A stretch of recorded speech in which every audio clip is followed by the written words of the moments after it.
Kasus pembunuhan Brigadir Esko Fascarelli, anggota Intel Polsek Sekotong, Polres Lombok Barat menemui titik terang. Dikutip dari Tribun News, setelah hampir sebulan, Polda NTB resmi menetapkan istri Brigadir Esko, yakni Bribtu Rizka Sintani sebagai tersangka pembunuhan suaminya sendiri. Bribtu Rizka sendiri berprofesi sebagai polwan di Polres Lombok Barat. Namun, belum diketahui motif hingga peran Bribtu Rizka dalam kasus tersebut. Penetapan tersangka kasus pembunuhan Brigadir Esko ini telah dikonfirmasi Kabid Humas Polda Nusa Tenggara Barat, NTB, Kombes Muhammad Khalid, Jumat, 19 September 2025. Khalid enggan menjelaskan lebih lanjut terkait adanya tersangka lain dalam kasus pembunuhan Brigadir Esko. Ia menegaskan penetapan tersangka terhadap Bribtu Rizka dilakukan setelah gelar perkara di Polda NTB.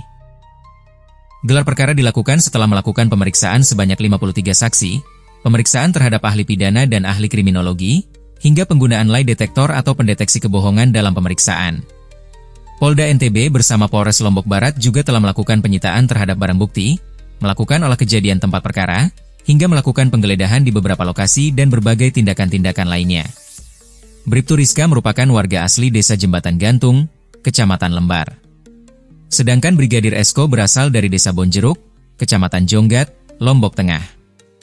Mereka memiliki dua anak berusia 7 tahun dan 2 tahun.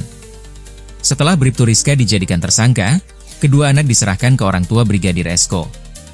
Istri almarhum Brigadir Esko merupakan anggota kepolisian yang bertugas di Polres Lombok Barat. Kasus kematian Brigadir Esko ini menjadi sorotan publik karena kematiannya yang dinilai tidak wajar.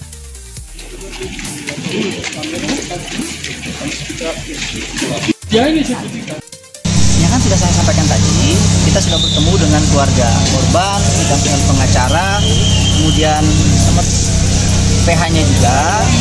Ya intinya proses ini masih berjalan. Kami masih mengumpulkan alat bukti supaya kasus ini semakin terang benderang. Gitu Mas.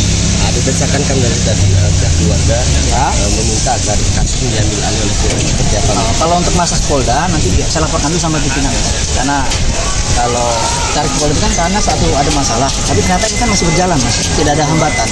Memang kami butuh waktu memeriksa ataupun menganalisa gitu.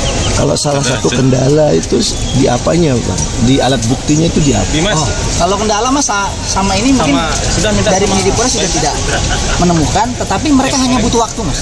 Itu berapa orang yang diperiksa sudah kemudian dalam kasus ini? Terakhir itu sudah ada 50. Kalau keterangan dari Pak Kasat Reskrim ya. Itu dari siapa saja Bang? Oh, mungkin kami rahasiakan dulu Pak ya. Ini Apa-apa? ada kan di ruangan aja nanti. Tribun X menghadirkan lokal menjadi Indonesia.